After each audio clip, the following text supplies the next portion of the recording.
Muito bem, sejam bem-vindos a mais um Ensorcast. Que gostoso ter a sua companhia conosco aqui. E hoje nós temos o patrocínio de Santa Fé Energia Solar. Um grande abraço para o meu querido Fábio Ferrante e toda a sua equipe. Energia solar é com Santa Fé.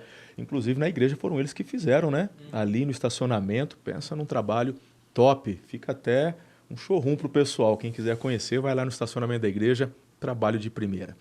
Hoje eu tenho um convidado muito especial, muito especial. Ele, olha só o currículo do menino, tá bom? Presta atenção antes de eu apresentar.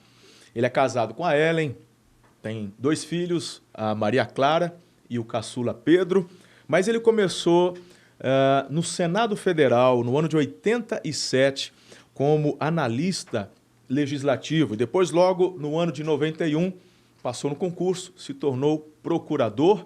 E no ano de 97, num outro concurso, se tornou procurador da República, onde atua até hoje. Tem sido uma referência no país. Ele atuou em operações bem conhecidas, como, por exemplo, Anaconda, Operação Vampiro. Também ele foi o primeiro a começar a dar atenção aos estrangeiros que moram fora do país, na Operação Defesa dos Brasileiros no Exterior, e uma outra muito famosa também foi com relação à Operação Caça-Níqueis. Ele deu início a essa investigação e só nas ações que ele moveu foram mais de 35 mil caça-níqueis apreendidos. Mexeu com máfia espanhola, máfia italiana. É homem do calibre grosso, irmão. A gente tá falando aqui de, assim, é fuzil 762, tá bom? Querido Guilherme Shelby, muito bem-vindo, que alegria, prazer enorme recebê-lo aqui no nosso Ensorcast. A honra é minha, pastor Marcelo, um prazer muito grande estar aqui em Araçatuba, estar participando desse momento especial. Que bacana. Olha, temos muitos assuntos aqui para a gente conversar. Mas olha, vamos começar, Guilherme, porque tem muitos jovens que nos assistem aqui. Eu tenho certeza que a sua experiência, eu já comecei citando aqui parte da sua vida pública, né, no seu trabalho, e você é uma pessoa muito determinada. Eu queria que você compartilhasse um pouquinho com o nosso pessoal, conosco, sobre essa sua vocação no Ministério Público, principalmente. Como é que tem sido isso? Porque é necessário, não é, que outros jovens, homens e mulheres, se disponham a estar fazendo um trabalho tão excelente como você tem feito até aqui. Eu penso que essa vocação de defesa dos mais fracos nasceu comigo, né? E desde pequeno eu me via sempre defendendo os mais fracos, ainda sendo fraco. Então, eu nunca gostei de ver alguém numa situação de aflição. Me colocava dos lados na escola, do lado daqueles que muitas vezes estavam em menor número, né? Mas eu era assim, muito pequeno, né? Eu era uma criança muito magrinha, né? Eu me lembro da minha primeira briga, aliás, única. A minha única briga, eu tinha 10 anos. E um menino bem maior do que eu disse que na saída ia me pegar. E eu passei a aula inteira, aquela manhã inteira, aterrorizado. Eu vou apanhar, o que eu vou fazer? E aquilo foi me gerando uma indignação, um medo. Eu sei que quando terminou a aula e a gente sai na porta do colégio, tá lá aquela multidão de meninos, né, fazendo uma meia-lua. E o meu antagonista, bem maior, gordo, forte, eu sei que quando eu saí do portão, eu já fui para cima dele e dei um soco na cara dele. E ele começou a chorar, porque ele também era uma criança. Eu sei que, eu não sei, ali foi a única briga na minha infância que eu me recordo. Então, ser Ministério Público foi assim natural para mim, à medida em que eu sempre me indignei com o errado, com a injustiça, com a mentira. Eu lembro, assim, pessoas da minha família, não vou falar quem, que às vezes falavam aquela mentirinha social, né? Eu não vou poder sair não, porque eu estou aqui com... Aí eu falava na lata. Isso é mentira. A pessoa do outro lado ouvia. Guilherme, você não pode falar isso. Veja só, poderíamos dizer que muitos desses jovens que estão procurando um concurso, pensando na profissão, porque muitos deles acabam pensando apenas naquilo que vai trazer um retorno financeiro, apenas no que vai trazer uma estabilidade. Mais do que isso, é você entender uma vocação, correto? Sem dúvida. É claro que as necessidades materiais são importantes. Sim. Ninguém pode fazer pouco caso, mas principalmente eu, vou dar um exemplo, né? Porque eu não tive uma vida fácil, né? Como adolescente, enfim, não passei fome, não fui pobre, mas não tive nenhum regalo, né? Nenhuma situação favorável em vários aspectos, né? Mas eu, com 20 anos, já tinha essa vocação. O Ministério Público vinha como um adorno para uma vocação que eu identifiquei. Então, quando eu fiz o vestibular, passei para Direito, eu não sabia o que eu seria. E a advocacia seria natural. Meu pai era advogado, ganhava-se muito dinheiro. Eu sabia que advogando eu ia ficar muito bem financeiramente, mas eu optei pela minha vocação. Opa. E aí eu sei que essa opção hoje, se eu olho para os meus colegas advogados da minha geração, eu diria que eu sou um dos mais pobres, porque a advocacia é muito Não tem limite para fértil ela do ponto de vista financeiro. Uhum. Mas, olhando assim para a minha vida e a minha satisfação, eu não trocaria nada. Legal. Porque tem coisas assim que você que tem que ver. Eu construí, eu fiz. E faz parte de nós, e é uma tarefa individual, identificar isso. A gente pode contar com a ajuda dos pais, de amigos, mas será sempre uma decisão solitária, em alguma medida. Na Operação Anaconda, por exemplo, foi bem famosa. Como é que foi mexer com gente graúda? Tem que ter coragem, né, meu amigo? E aí dentro da vocação, que eu digo, porque uma pessoa que entra num lugar de responsabilidade tão grande como é o seu caso, como procurador, e se acovarda diante da responsabilidade, aí acabou, né, amigo? É aí onde a gente dá... Como é que foi... Você acabou de falar para mim, você mexeu com máfia espanhola, amigo, máfia italiana. E como é que foi? Fala para mim, mexer com gente graúda, gente poderosa e Deus te honrar, te levantar. Como é que foi? Conta um pouquinho dessas experiências para a gente aí. Aos olhos humanos, realmente não seria uma opção natural. Ah. Porque, no meu caso, alguns me chamam o avô da Lava Jato. Por quê? Quando a turma da Lava Jato passou no concurso, eu já tinha praticamente finalizado. Quando eles entraram no Ministério Público, e a Lava Jato ocorreu a partir de 2014, as minhas ações principais foram 2000, 2001, 2002, até 2004. Uhum. É quando esses procuradores estavam tendo o primeiro ano no Ministério Público. Eles estavam treinando para ser procuradores. E eu já tinha finalizado as operações conhecidas. A primeira operação, dita operação da Polícia Federal, foi a Operação Anaconda. E a Operação Anaconda, vamos dizer assim, em torno de 50% dos alvos, eu investigava solitariamente, sem a Polícia Federal. Eu instaurei um procedimento na Procuradoria da República, um procedimento que foi judicializado. Todas as coletas de provas se deram por meio de uma cautelar penal. Então, portanto, não havia inquérito policial. E eu tinha 28 policiais que trabalhavam sobre a minha liderança. Então, isso foi inovador, porque ninguém tinha feito isso. Na verdade, eu fiz um GAECO, né? Eu montei um GAECO. Eu não fiz isso solitário porque quis. Eu convidei vários colegas e ninguém quis participar. Eu até entendo, porque era muita pressão e ninguém fazia aquilo. Mas foi feito. Essa dos brasileiros no exterior, tem uma história por trás disso daí. Conta pra gente. Então, eu diria que das minhas investigações todas eu tenho assim, um orgulho saudável, né? O que aconteceu? Uma brasileira, eu tive a notícia pelos jornais, uma brasileira se feriu gravemente ao tentar passar da fronteira mexicana para a americana. Ela queria ser uma imigrante legal nos Estados Unidos. Ela se feriu, amputou uma mão ou parte do braço. E eu vi aquela notícia no jornal, eu me interessei para saber. Do jornal de Brasília, e eu fui atrás, porque diziam qual era a cidade dela. A cidade de Cláudio, Minas Gerais. Me chamou muita atenção não saber que existia essa cidade chamada Cláudio. Então, ligo para a prefeitura.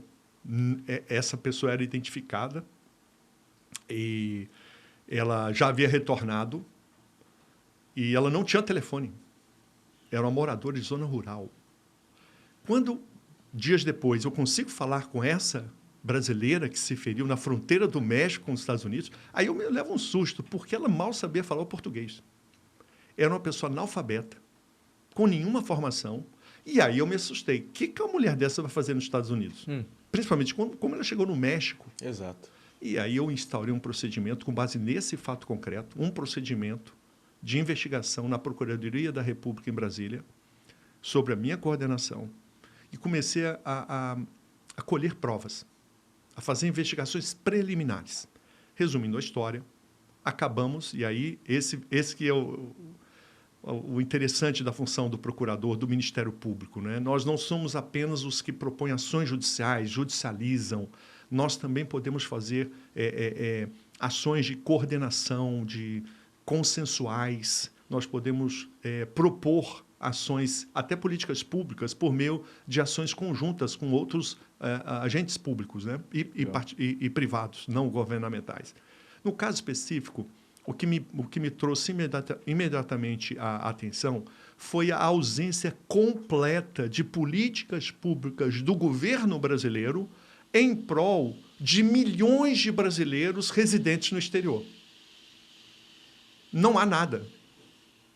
Até as taxas de envio de recursos financeiros, que poderiam ser muito facilitadas, porque grande parte desses brasileiros que moram no exterior, a maioria manda recursos para o sustento dos familiares. Isso. Portanto, é um recurso que interessa ao governo brasileiro. Exato, que venha, claro. Porque vem suprir necessidades básicas. Eu estou falando de $100 de envio mensal de um trabalhador brasileiro em Los Angeles ou em Osaka, que ele manda $100, $200 todo mês para o sustento dos filhos, que muitas vezes não tem condição. Eu estou falando disso. E as taxas de envio altíssimas. O governo brasileiro não se interessou e não se interessa por isso.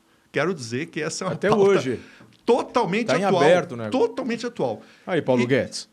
Já pensou o Paulo Guedes assistindo a gente? Manda para ele. E diante disso, eu estou dando um exemplo, tem várias outras. Diante dessa situação, as máfias de exploração sexual, e eu quero lembrar que brasileiros no exterior não são apenas os que residem lá.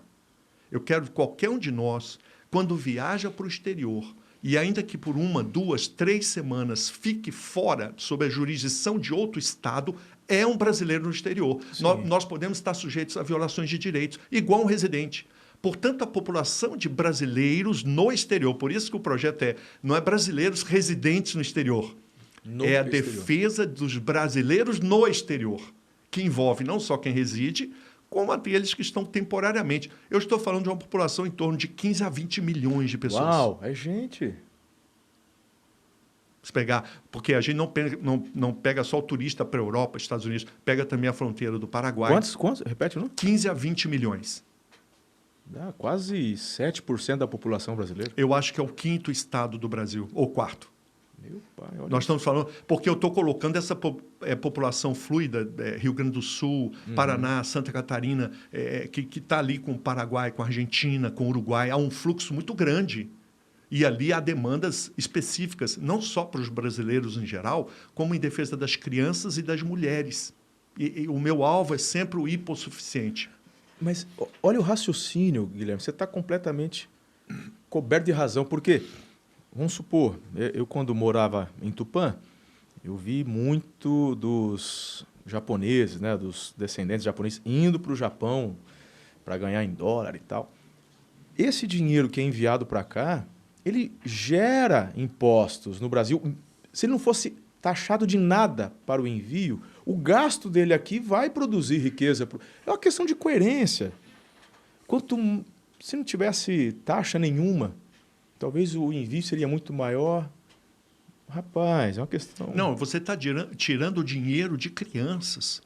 Porque essas taxas significam menos comida para pessoas que estão com fome. Não tem razão de cobrar Agora, então, eu fiz o encontro. Então, Deus sabe como. Eu, procurador, sem apoio de ninguém, e aí a verdade foi essa, eu consegui fazer o primeiro encontro da comunidade de brasileiros no exterior, em Lisboa. E graças ao apoio, eu tenho que falar o nome dele, do ministro Miguel Reale Júnior. Miguel Reale Júnior. O ministro não me conhecia. Eu fui até ele, na cara e na coragem, e disse, ministro, precisamos fazer um encontro dos brasileiros no exterior. E tem que ser no exterior. Tem que ser num lugar significativo. Fizemos em Lisboa. E esse encontro, graças ao ministro, na época, o ministro da Justiça, nós praticamente obrigamos diversos atores que não gostariam de estar lá, mas tiveram que ir. Porque a Câmara dos Deputados enviou 4 deputados federais. E houve várias representações significativas. Fizemos esse encontro.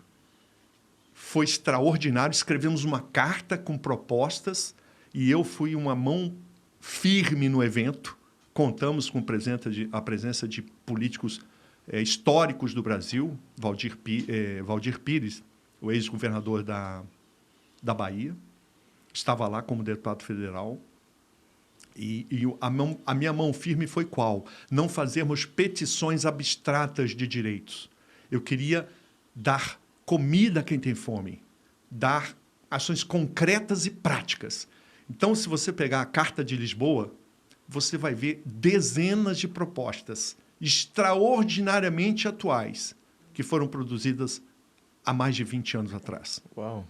E uma delas é essa questão do envio das taxas de recursos financeiros dessa comunidade gigantesca de brasileiros e brasileiras que enviam recursos para alimentar sua família e que esse envio poderia ser muito facilitado, por exemplo, pelo Banco do Brasil, abrindo uma conta específica que se estabeleça o valor, né? Porque nós sabemos, né, que pode haver muita fraude. Sim. Mas é muito tranquilo isso, porque essas taxas fazem muita diferença. Imagina, $5 em 100 que você envia.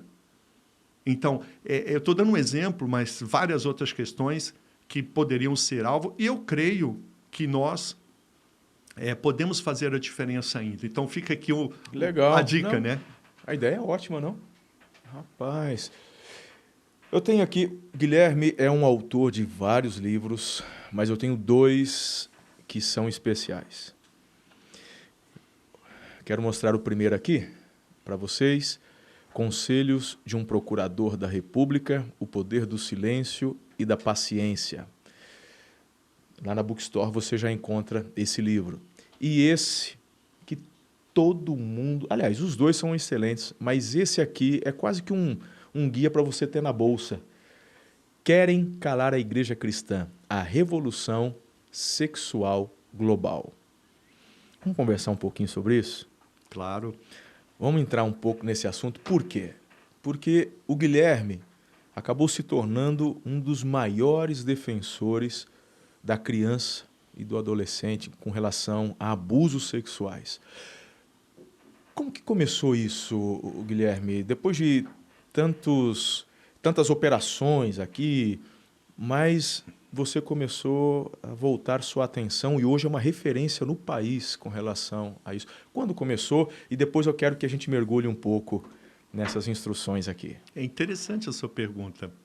Lembra, eu fui promotor de Justiça da Infância em Brasília em 1991, 92. Começou meu trabalho como promotor de Justiça da Infância. E eu lidava com adolescentes muito violentos. Autores de homicídio, estupro, latrocínio. Eu me especializei na adolescentes violentos, nessa área específica da internação, que é uma espécie de prisão para o autor de adolescente violento. E a partir dessa vivência com adolescentes muito violentos, eu fiz uma constatação que me deixou boquiaberto.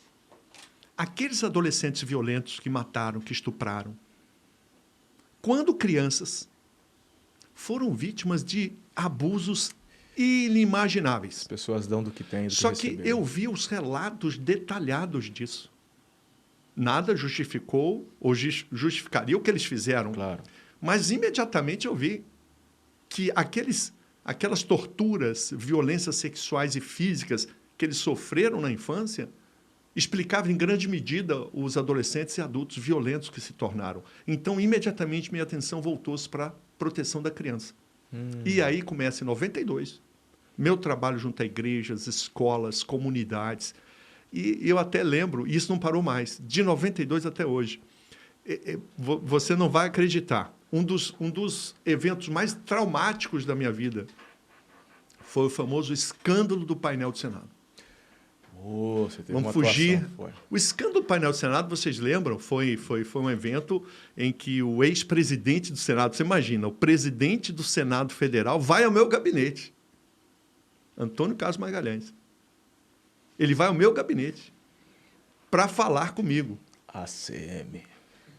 Então, e por que ele fez isso? Porque eu não aceitava ir a outro lugar nenhum. Tinha que ser no meu gabinete. Se ele queria fazer denúncias contra o então presidente Jader Barbalho, ele tinha que ir lá pessoalmente. E ele foi. Então, a partir dessa reunião com o presidente, é a partir desse momento que ele fala o que não devia, em muitos aspectos, e especificamente ele confessa que ele violou o sigilo do painel do Senado, que é um crime de responsabilidade. Ele, de sponte sua, como se fala em latim, né? De própria vontade, espontaneamente... Na sala do procurador. Resumindo essa história, que ela é muito longa, o fato é que, em função dessa declaração, foi instaurado posteriormente um procedimento e ele teve que renunciar ao cargo de senador. Não apenas ele, como os senadores de Brasília, etc.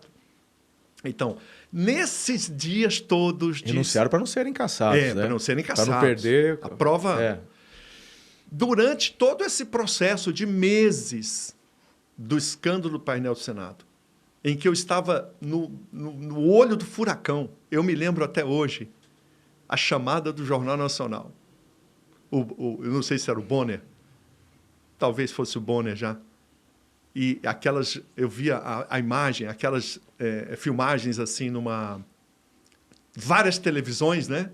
E a minha imagem lá, e a chamada do Jornal Nacional foi: o procurador Guilherme Shelby depõe no Senado Federal sobre a questão do escândalo. Rapaz. Nesse tempo, talvez nesse dia, à noite, eu estivesse numa comunidade dando treinamento sobre a prevenção do abuso contra crianças. Ninguém sabia.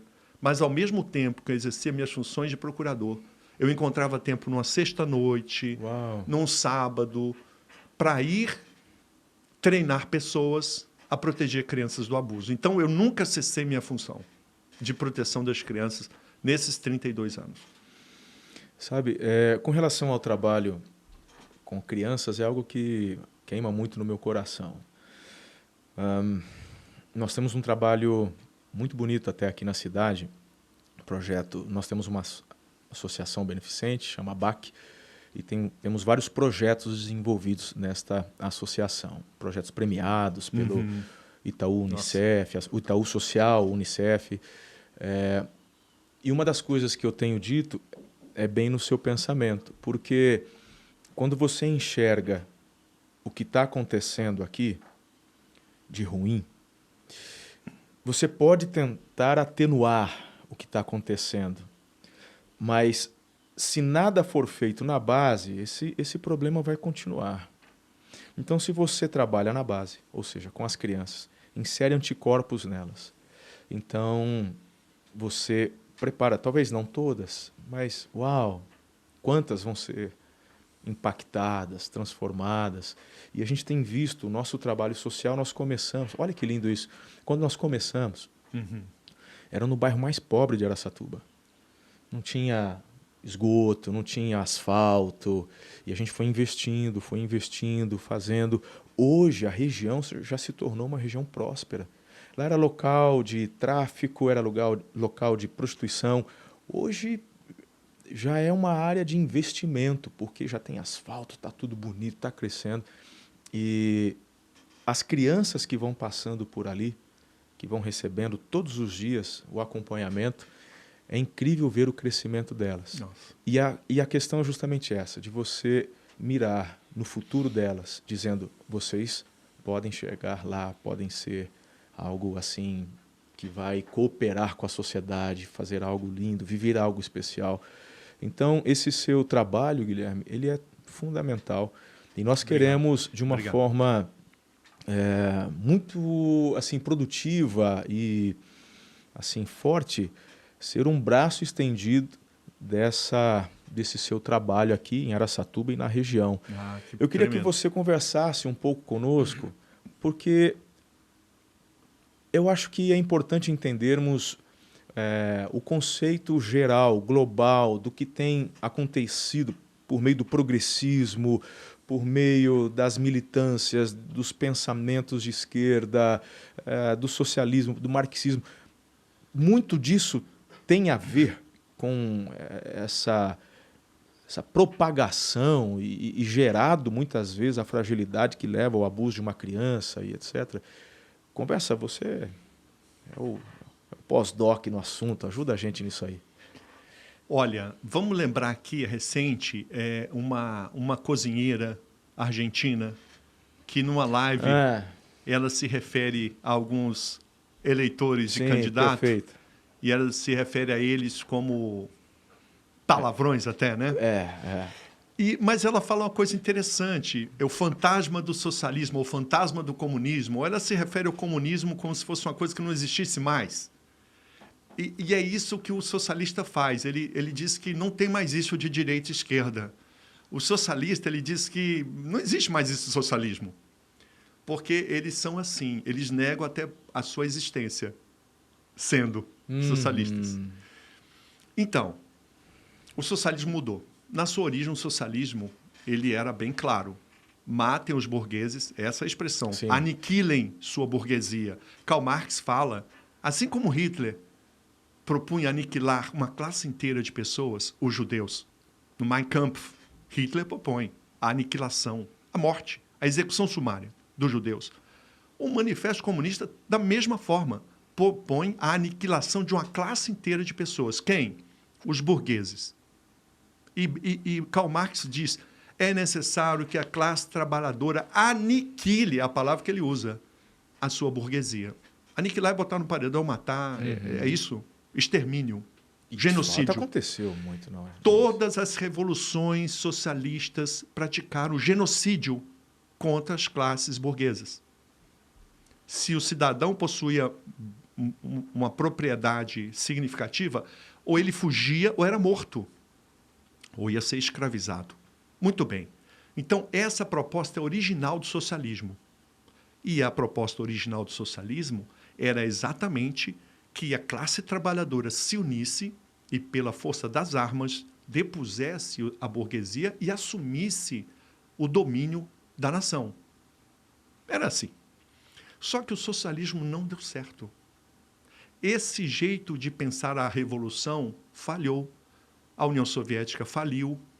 Os regimes dessa natureza estão aí só sobrando Cuba, Coreia do Norte. A China é uma exceção, porque o socialismo ali abriu espaço para o capitalismo. Exato. Por isso a China, mas continua uma ditadura socialista. O que eu quero dizer agora? Houve uma mudança na estratégia do socialismo. Agora não é uma revolução pelas armas. Agora a revolução é cultural. Portanto, não é mais por meio de armas, mas por meio da educação, por meio das mídias e por meio da mudança de mente, mudança, metanoia. Os socialistas falam isso nos livros. É preciso operar uma metanoia nas novas gerações. Então, essa visão de mudança de estratégia da Revolução Socialista, ela é central, está nos livros. Tanto que nesse livro eu abro aspas para citar os autores que falam disso. Há 100 anos atrás, especificamente um grupo de autores muito competentes, chamados da Escola de Frankfurt. São autores como... o nome é feio de falar, mas Erich Fromm, Herbert Marcuse e Max Horkheim.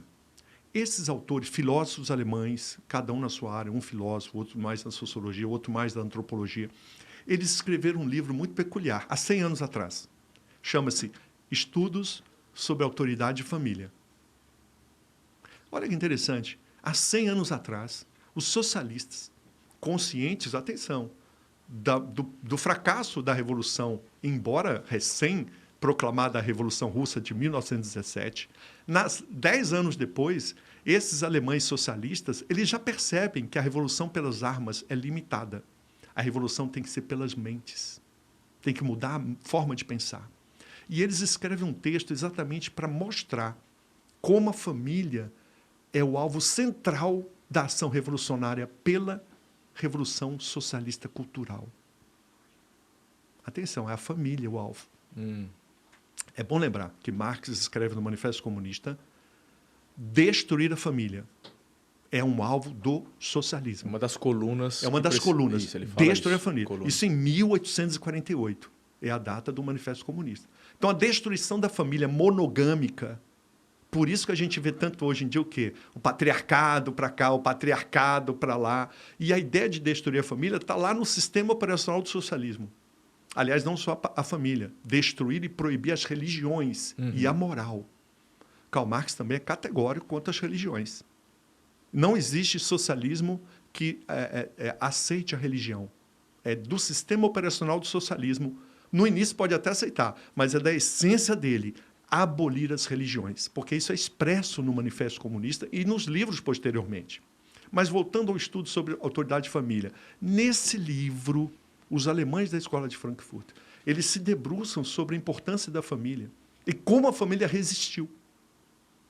E tem um parágrafo muito específico onde eles revelam por que destruir a família, não apenas a família. Aí eles acrescentam outras duas instituições.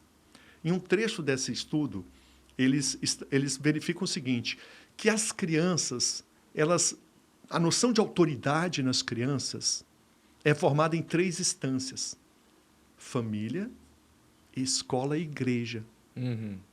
Porque é nessas 3 instâncias onde a criança, o jovem, aprende a noção de limites, de disciplina, de valores, de autoridade. Então, é nessas 3 instâncias, família, escola e igreja, que a ação revolucionária deve se concentrar. Olha aí. Há 100 anos atrás. É isso que eu ia falar, 100 anos Há atrás. 100 anos. Nós estamos atrasados 100 anos. Eles se debruçaram sobre isso. Imagina você, eu entrei na UNB com 16 anos, em 1982. E eu já tinha me convertido ao comunismo aos 12 anos, em 78. Ok, isso aqui é importante. Isso aqui eu acho que é bacana. Porque nesse exato momento, você que está me assistindo, né, de repente, aquele jovem universitário, e aí ele começa, mais um tiozão falando do que não sabe, mais um tiozão falando do socialismo, do comunismo, então você sabe tudo. Deixa eu te dizer uma coisa. Repete, você já foi comunista?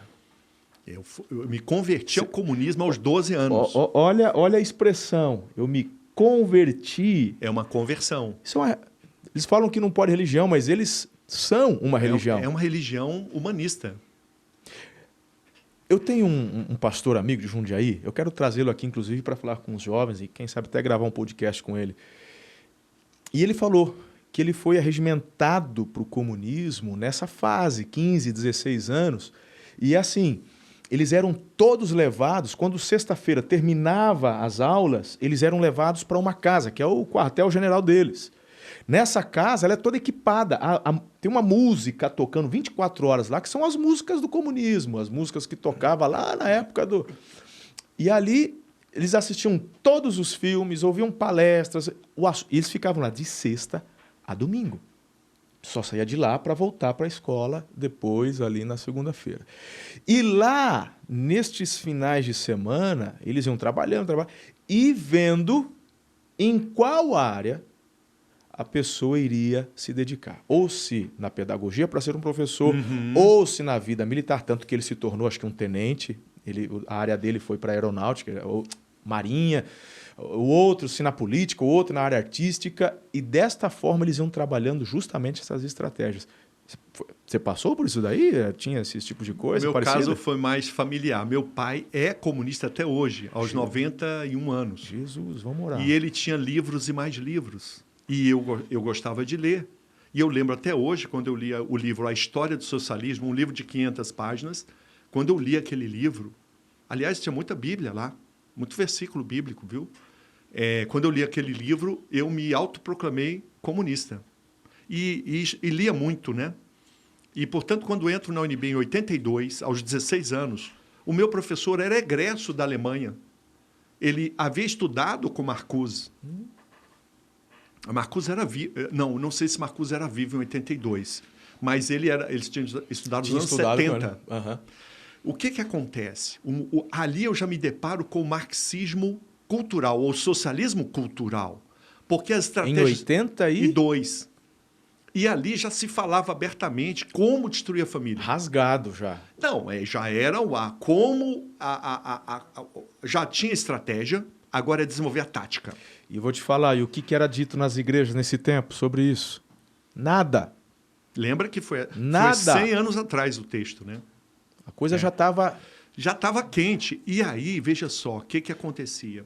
O alvo, a destruição da família, é um processo que foi tentado de várias formas, não funcionou. Qual a estratégia que Marcuse, que é o pai da Revolução Sexual dos anos 60, é bom lembrar isso, aquele velhinho de cabeça branca, ele era o pai da Revolução Sexual, foi o pai, porque ele morava nos Estados Unidos já, embora radicado lá, fugindo de Hitler, porque ele era judeu. Ele se radicou na Alemanha em 1939, fugindo de Hitler, ele e o Adorno, Theodor Adorno. E, portanto, a experiência que eles tiveram nos Estados Unidos foi muito relevante para eles desenvolverem ainda mais esse socialismo cultural. Por quê? O socialismo cultural agora diversifica a revolução. Agora não é mais trabalhadores contra burguesia. Agora é negros contra brancos, mulheres contra homens, gays contra a sociedade homofóbica. Dividir para conquistar. Ele dividiu várias trincheiras de revolução socialista cultural. E aqui é bom dizer o seguinte, existe o racismo, existe o machismo, existe sim preconceito contra os gays, mas não se trata da causa. Eles se apropriam de causas sociais para manipular os interesses e para criar mais antagonismo, mais raiva. Porque o socialismo ele se alimenta do ódio. Porque a base da base do socialismo, qual que é a essência do socialismo? A visão de classes. A luta de classes. Essa ideologia alimentada pela visão de luta de classes faz com que eles precisam ter um oponente explorador a quem eliminar. Então, hoje, na sociedade, o branco é racista, tem que ser eliminado. O homem é machista, tem que ser eliminado. Então, o jovem hoje, ele é muito mais... Ele é cativo agora não mais pela ideia de trabalhadores univos e aniquilar a vossa burguesia. Não.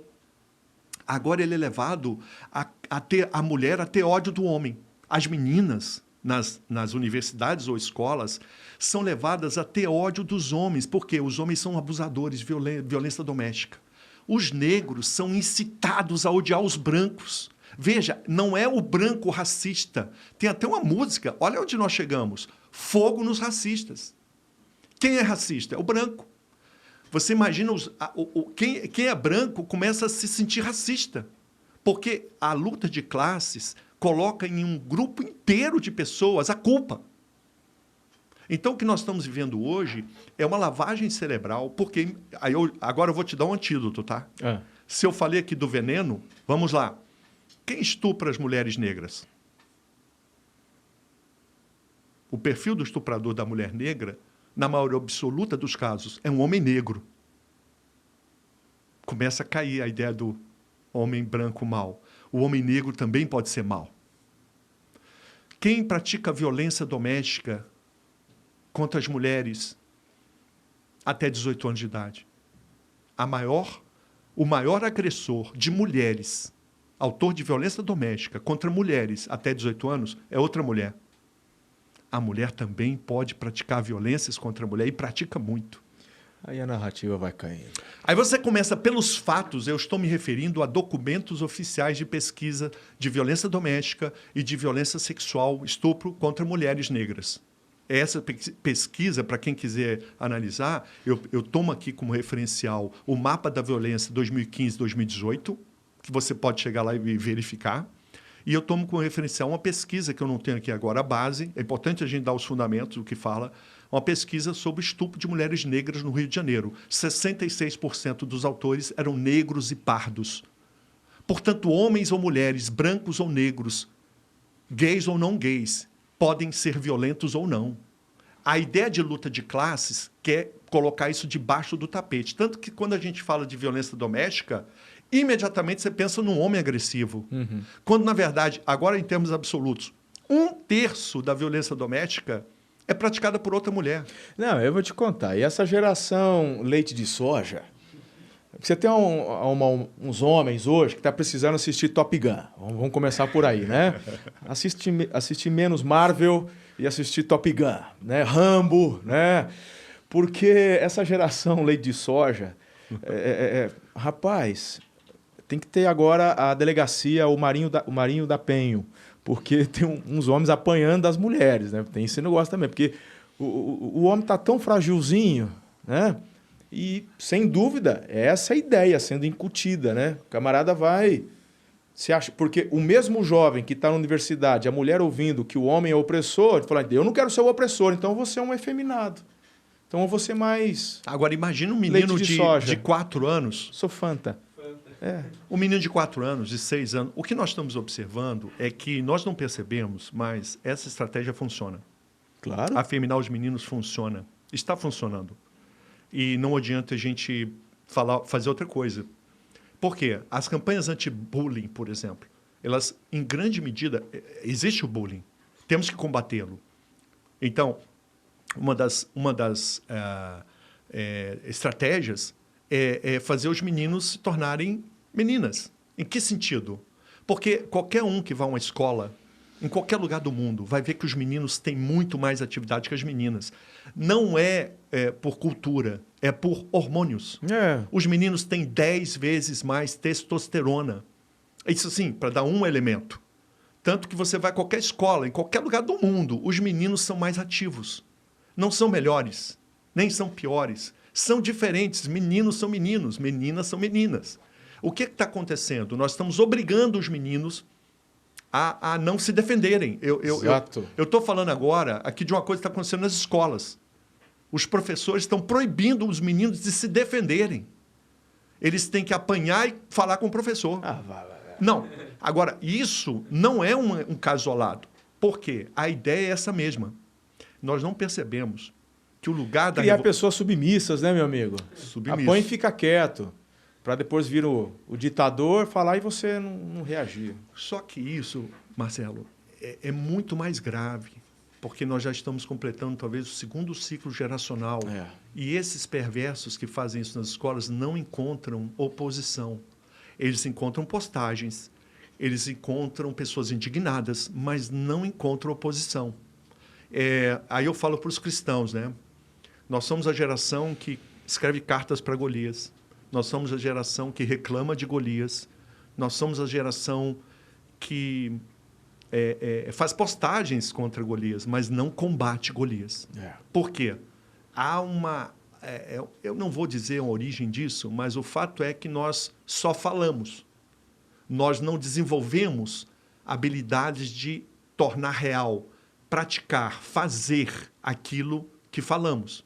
Então, nós vamos precisar de uma mudança de mente dos cristãos, e aqui eu não estou falando nem dos conservadores, não, dos cristãos, de começarem a ler João 2, Jesus e o Azorrague. Precisamos voltar a ler Jesus, porque houve um momento na vida de Jesus que ele fabricou um Azorrague. Azorrague é uma arma, é um instrumento de morte, inclusive. O Azorrague mata, dependendo do golpe da região do corpo. E Jesus fabricou uma arma e foi ao local da iniquidade. E expulsou os mercadores, derrubando as bancas e o dinheiro no chão. Ele foi bem vigoroso. Portanto, essa ação de Jesus em João 2, precisamos meditar em que medida nós estamos querendo impor a mão sobre os mercadores e pedir gentilmente que eles saiam do lugar da iniquidade. Porque é assim que nos tornamos. Eu procuro dizer, eu costumo falar para o pessoal também, né, dos desarmamentistas, falando que Jesus era da paz e tal. No Getsemane, o Pedro tinha uma espada. Lembra disso? Uhum. Quando o Pedro corta a orelha do Malco, o que Jesus falou?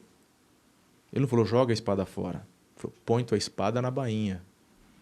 A questão é que não era a hora e não era o momento para ele utilizar. Muito bom. Correto? E outra, se Pedro tinha uma espada, será que Jesus não sabia que ele tinha uma? Ou ele ficou escondido com essa espada? Pera lá, quem que esconde uma espada? Jesus falou, põe na bainha. Você não entendeu nada, não é o momento para isso.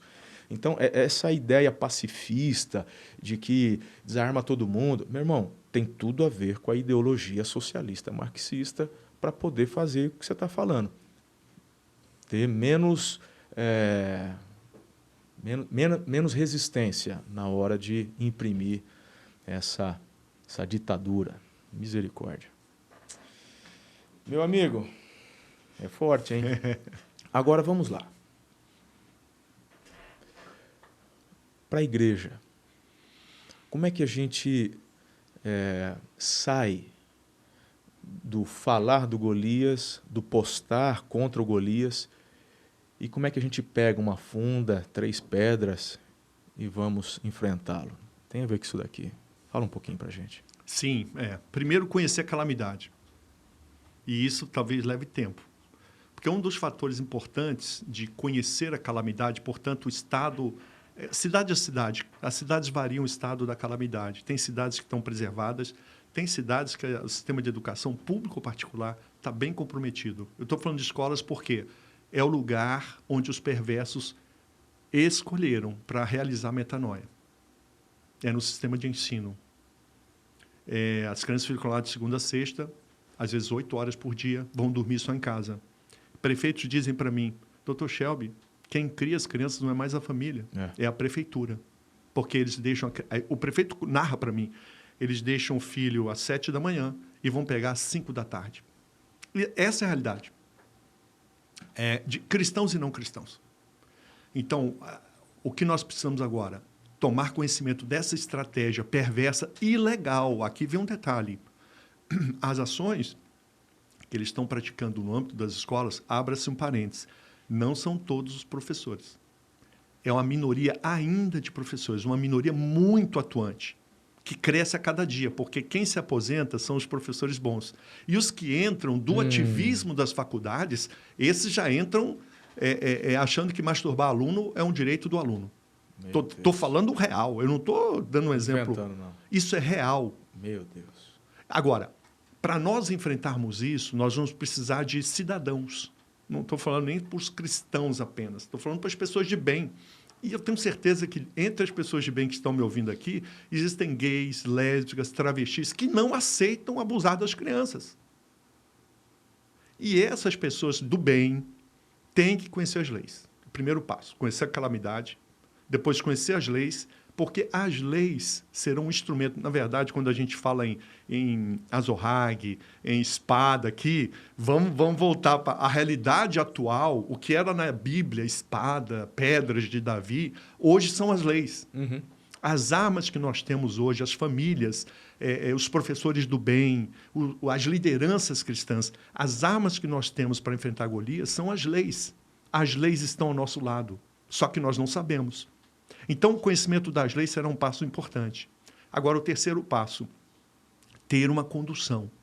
Precisamos de uma liderança na cidade que tome essa causa como uma causa espiritual e conduza os Josués, conduza os seus guerreiros, que são as famílias, que são os professores cristãos, que são os advogados, os assistentes sociais, para que esse grupo não fique disperso.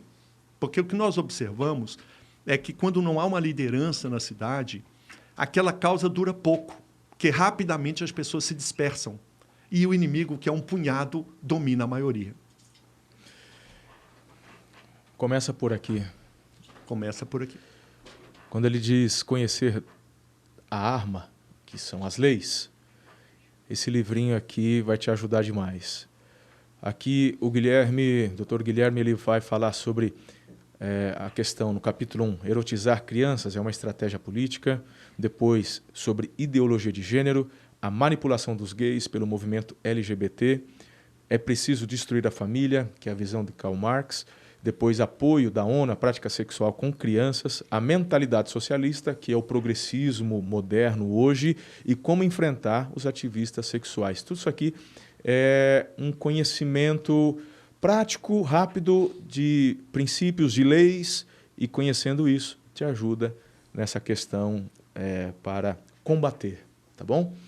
Aqui em Araçatuba, Guilherme, eu quero dizer que nós nos levantamos como estes Josués e a gente já há um bom tempo tem assumido a responsabilidade de defender nossas crianças, temos nos levantado, procurado ocupar lugares, conselhos e a pandemia acabou criando um parênteses aí, mas estamos retomando, inclusive o Dr. Guilherme é um dos que vai nós já temos conversado a respeito, já temos nos movimentado para voltar a equipar com relação a leis os professores, ajudá-los, porque muitos querem fazer o certo e por conta desta ingerência, você acabou de falar das pessoas do mal, as pessoas perversas, né? A gente vê que eles fazem muito barulho, né? Eles acusam, eles caluniam, então isso acaba gerando um medo. Mas quando você está alicerçado, tem uma base, né? Você tem uma equipe de advogados, você tem... Opa, peraí, eu estou fundamentado. Então o que eu estou falando não são palavras ao ar. Eu tenho fundamento, eu tenho base, eu tenho a lei, então quem tem que ficar quieto é você. Vamos. Então, o Dr. Guilherme já está encabeçando aqui. Muito bom. E a gente vai para cima porque entendemos que é algo primordial nesse tempo, nessa geração. E, em nome de Jesus, nós vamos para cima. Querido, o tempo voou, tem tanta coisa boa que a gente poderia conversar, mas vamos fazer um bate-pronto, um rapidão aí. Conta para a gente fala um livro. A Bíblia. Show. Um filme. Paciente Inglês. Isso eu não assisti ainda, não lembro. Um livro, é um filme tocante. Esse aí eu vou assistir. Uma música. Puxa, me pegou agora. Um hobby. Eu vou ler Johann Sebastian Bach. Opa. As sonatas, né? Eu cito as sonatas, né? Lembrando que, assim, só para nos inspirar, né? No século XVIII, o louvor da igreja era liderado pelas sonatas de Johann Sebastian Bach.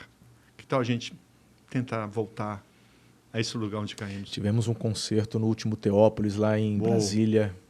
Lindo, você estava lá? As sonatas, sabe o que são as sonatas? Os salmos musicados. Assim... nós podemos fazer isso. Não precisa ser o Bach, não. Ele foi a luz, o sol sobre todos os sóis, né? Uhum. Mas eu digo porque acho que podemos voltar a esse lugar. Isso inspira. Bacana. Um hobby. Meus filhos são um hobby, né? Porque eu me divirto muito com eles. Show. Dão um trabalho gigantesco. Um esporte? Natação, né? Opa! E antes que você pergunte, Corinthians e pelas gente, bases bíblicas, né? Base com chave de bíblica, ouro. Corinthians 1, Corinthians 2. Como tinha que limitar os livros, né? Muito bom. Show de bola. Tá vendo? Aí, ó. Se Deus é fiel. Aleluia. Muito bem, querido. Heresias à parte. Meu querido, foi um prazer. Amém. Tá? Quer deixar um último recadinho para o pessoal, para a gente poder encerrar? Fica à vontade. Não, eu estou muito feliz, muito honrado de estar aqui com vocês e com você, pastor Marcelo. Que Araçatuba brilhe, que essa cidade seja uma luz sobre o Brasil, sobre as nações. Eu creio que as cidades vão se levantar. Não será Brasília. Amém. Não será Brasília. Serão as cidades do Brasil que vão restaurar Brasília. Obrigado por esse tempo aqui. Guilherme Shelby, você pode segui-lo nas redes sociais, no seu Instagram, Guilherme Shelby, SCHELB. Depois o Pepa coloca aí um GC, tá bom, filhão? Para o pessoal poder seguir o pastor, Guilherme. Eu queria mencionar o Cristãos pela Infância, que é um lugar de acesso livre, gratuito, onde eu publico textos de treinamento. Então, cristãospelainfância.com.br. Tá aí, ó, Quem se interessa pela infância... Já está passando o aliás, link nem aí, precisa ó, ser cristão. Lá são textos que não são religiosos, proteção da criança contra o abuso, videoaulas de treinamento. Lá você vai ter um monte de coisas, informações e aí, ó. Isso aí, ó. Esse projeto A Escola é Nossa, pastor, cada escola, cada igreja adotando uma escola. Cada igreja adotando. E aqui eu mostro como fazer. Está tudo pronto aí. Nem precisa falar comigo. Se quiser, no contato, você fala comigo.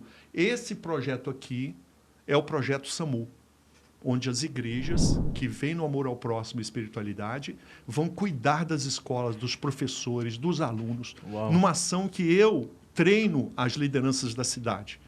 Então, fica aqui uma mensagem. Né? Pegou aí? cristãospelainfância.com.br. Parabéns, que trabalho extraordinário. Amém.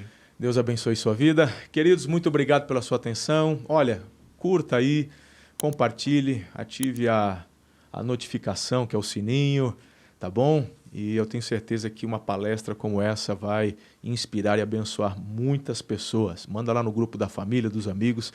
Bênção demais. Um beijo no coração, até o próximo Ensorcast. Obrigado.